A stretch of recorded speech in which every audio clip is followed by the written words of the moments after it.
This pivots towards the crisis in the Middle East, and the question asks: does Lebanon have a right to self-defense, and will Britain support it in exercising that right? So this is referring to developments in the Middle East conflict that we've seen over the past few weeks, with Israel's attacks on Hezbollah and the airstrikes hitting Lebanon, and of course the airstrikes from Iran hitting Israel.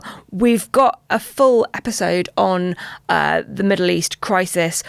1 year of devastation in the Middle East released yesterday. So if you haven't had a chance to listen to that yet, please do go back to it when you can. But in the context of British response to the crisis, Andrew, what do you think? Well, what people may not know is that not only does Lebanon have its own army and its right to defend itself, but actually there are quite a few British troops there helping the Lebanese army, helping train them, helping them, as it were, fend off Hezbollah. The big question underlying this is, to what extent does Lebanon have an independent existence right now, separate from Hezbollah, which has colonized, as it were, so much of the south, running its own welfare system, running its own defense system, and the rest of it? The Lebanese are, I've talked to ambassadors and ministers over the last few days, and they are distraught about what's happening. They see the Israeli attack as being an attack on them, but they are also very conscious of the fact that it's happening because they allowed Hezbollah to basically take over the south of their country. What's left after Hezbollah is defeated, assuming Hezbollah will be defeated, and I think that's quite likely, is a moot point. We go back to the days of, the last invasion, which ended, of course, in the Sabra and Shatila massacres involving Lebanese Christian militias. Lebanon is a very fragile, very complicated polity with the Druze, the Christians, as well as the different Muslim groups there. And Hezbollah has, as it were, tilted everything in a way that's very, very dangerous for the future of Lebanon as a state. It may become a failed state if the Israelis are not very careful. The Israelis have to think as well, do they want a failed state on their northern border, or do they want Lebanon in some sense to recover? And therefore this is very much about how far pushing north the Israeli army chooses to go. Do they take out those Hezbollah tunnels, this huge network of, I think, hundreds of miles of tunnels underneath southern Lebanon, and remove the ability of Hezbollah to lob rockets whenever they want and stop there? Or do they push right above, north of the Litani River and towards Beirut? George, what do we think about the British government's response to this? Obviously, we've seen a slight hardening in attitude towards Israel since Labour came into power with the announcement of the partial arms embargo. But after the Iranian rocket strikes earlier this week, we saw Keir Starmer saying that we stand with Israel. We also saw all the 4 Conservative leadership candidates making very strong stand with Israel statements. What are the British political trends at play here? Well, I think you've seen quite a significant shift since Labour came to power. As you say, they suspended 30 arms licenses to Israel. They also dropped their opposition to the International Criminal Court arrest warrant for Benjamin Netanyahu.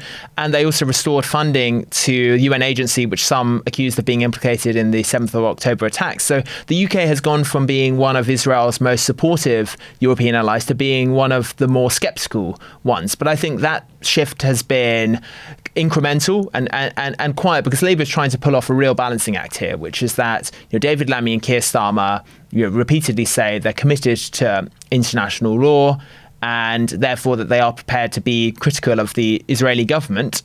But for obvious reasons, Keir Starmer had one of his biggest political tasks, convincing people that Labour could be trusted on anti-Semitism. And that means a position of broad support for Israel as a country. And that's obviously a stance we've seen from the UK across decades. But it's a real balancing act, because obviously he's also going to be criticised by those on the left, some within his party, who think the UK still isn't being critical enough. And I think inside British politics, we're seeing a really interesting gravitational shift, which is dangerous for Labour. That is, on the Conservative side, they are playing a game of how pro-Israel can you be? You cannot be too pro-Israel. Let's have a Star of David on every single British airport as you come in, every single British port. Let's be 100%. I talked to 2 of the leadership candidates who supported Israel striking directly at Tehran in response to this missile attack.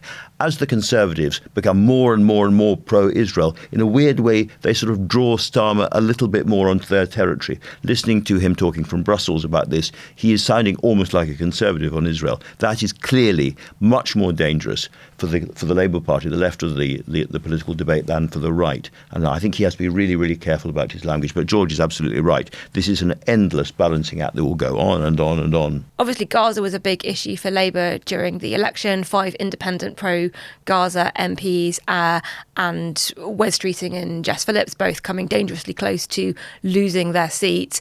Is that very much on the radar for Labour at the moment, sort of understanding those forces and how dangerous it could be on the left of the party? I think less so than it was, because we're not in a big electoral period. That may change when you get to the local elections or the Scottish election, for instance, in 2026. So I think the changes we've seen in UK policy on the Middle East have not been primarily motivated by political decisions, by political motives. That's one of the charges that's been thrown by the right at Keir Starmer. You're just suspending the arms licences because you're afraid of the left of your party and you lost those MPs. Look, everything is taken in a political context, but I think there is a consistent approach to foreign affairs that Keir Starmer and David Lammy take. They're both lawyers. They're going to be committed to international law, and they see that as a dividing line with the last Conservative government, which they felt on Rwanda, but also on its stance on arms sales. David Cameron's stance, they felt was not taking heed of international law.